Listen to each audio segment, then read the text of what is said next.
I'm Denise. She's a non-fiction editor, and I'm Louise.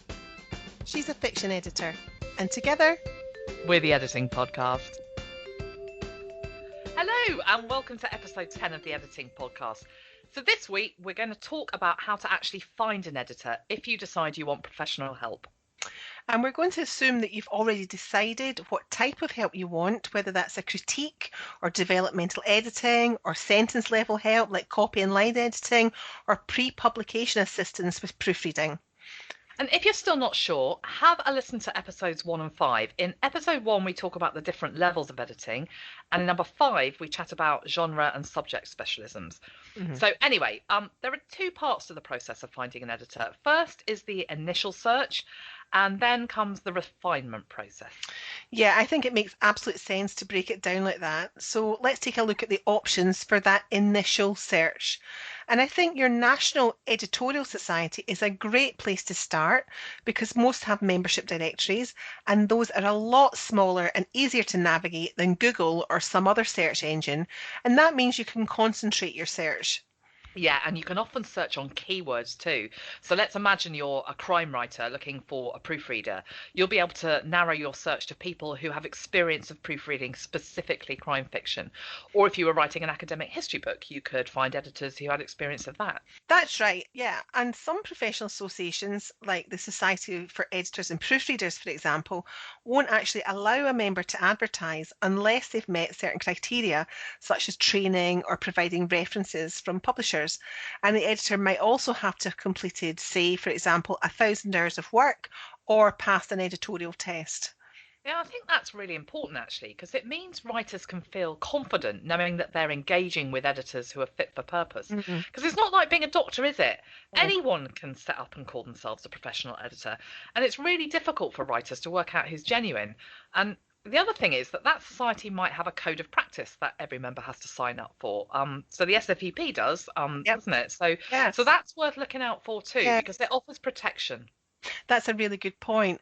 And what I would say, though, is that for some national societies, the national element could be limiting because all the advertisers might be from one country. Because in fact, there's absolutely no reason why you have to source editorial help from someone in your own backyard. And loads of editorial professionals, including us, work with clients from all over the world. Absolutely. And just as your audience as a writer is global, so too are the editors you can work with. Yeah. So the second place to do an initial search is the biggest and most amazing directory on the planet, and that is the internet. Yes. Your perfect fit editorial pro is out there just waiting for you to touch base. Problem is, the fact that it's the biggest and most amazing directory is also what makes it a nightmare place to search. Because your perfect fit editorial pro is buried, and that means you need to find a way to dig them out. That is so true. And if you're too broad with your keywords, you might miss them. And if you go too narrow, then, again, you might miss them. That reminds me of that thing you can do on Google. Sometimes it prompts you with that message. Are you feeling lucky? I always think it should say punk after that, actually. It's got all Clint Eastwood on me, that would be great. So any serious writer doesn't really want to be messing around with luck when it comes to their precious book. And I think there's something else that's worth pointing out here. And that's being high up in Google doesn't mean the editor is necessarily the best fit for you. It means they're an effective marketer. And just because someone's website is ranked highly for some niche long-tail keyword search doesn't mean that that other person who didn't pepper their website with those particular terms isn't worth considering too. And all of that means that you need to do a lot of Google legwork to find the best fit and get a really good batch of potential people to work with. True that, yeah. So we're not saying don't use the internet, but I think we do need to recognise its limitations. Among all the well-qualified, competent professionals you'll also find people advertising themselves as proofreaders and editors with little or no training. Now, they may mean well, but they aren't necessarily up to standard. This can leave you vulnerable to paying for work that is below standard, shoddy or incomplete. Yeah, that's the thing, isn't it, about Google? It's amazing, but it's crowded. So you'll need to invest some time to make it work for you, which is why we talked about considering professional organisations before we mentioned Google. Yeah. So the next place to think about is your network. So if you've developed a solid network of fellow writers, that could be an absolutely brilliant way to get recommendations. It could, although you also have to bear in mind that the best fit for your writer pal is not necessarily going to be the best fit for you. And in some ways, it's a pretty small resource given the size of the decision that you're making here. Yeah, that's a really good way of looking at it, actually. So you could be writing in a different genre, or you might need help with a different level of editing. Yeah, and as we talked about in some of the earlier episodes, different editors specialize in different types of editing or particular subjects or genres. So, yes, by all means, tap your network for advice, but back it up with other searches too. Yeah, exactly. So the next search tool on our list is social media. And just Mhm. like the search engines, social media is great because it's global, but it also has its limitations. So one of these is that different editors use social media platforms in different ways. So, for example, some are actively active primarily on Twitter and might have a LinkedIn profile, but only use Facebook for personal use. Mhm. So what I'm saying is which platform you use for your search will determine who you find and who you miss. Yeah, yeah. And I think another thing worth mentioning is that most social media profiles are pretty restrictive in terms of what can be included. So you might not get the best sense of fit from what information the editor has been able to put in there. LinkedIn's probably the best platform in terms of allowing detail to be included. Do you think? Yeah, I do. Though I have to say, from a fiction editor's point of view and a fiction writer's point of view, I don't think it's where I'm having most of the conversations with authors. Um, No. yeah, in my experience, Facebook's a little better for that particular community. Hmm. But then again, even there, the information you can put on your business page as an editor is nowhere near as good as LinkedIn's. That's So true. Yeah. Yeah. So let's take a look now at how you might refine your initial searches. So imagine you've found 40 developmental editors or copy editors or proofreaders, whatever you need. All of them look great. They all have experience. They can all spell properly. Oh, they're well educated. They're professional. They've got a keen eye for detail and the appropriate training and qualifications. They're all just sitting there in a row waiting for you. yeah, and you're going to need a way of narrowing down that list to something that's manageable. So Yeah. one way you can do this is genre and subject experience. An editor's portfolio can be a godsend here because you can see at a glance whether they're used to working with material that's similar to the stuff you've written. Although at the final pre-publication proofreading stage, which takes place after all the previous rounds of self and professional editing are complete, genre experience might not matter as much.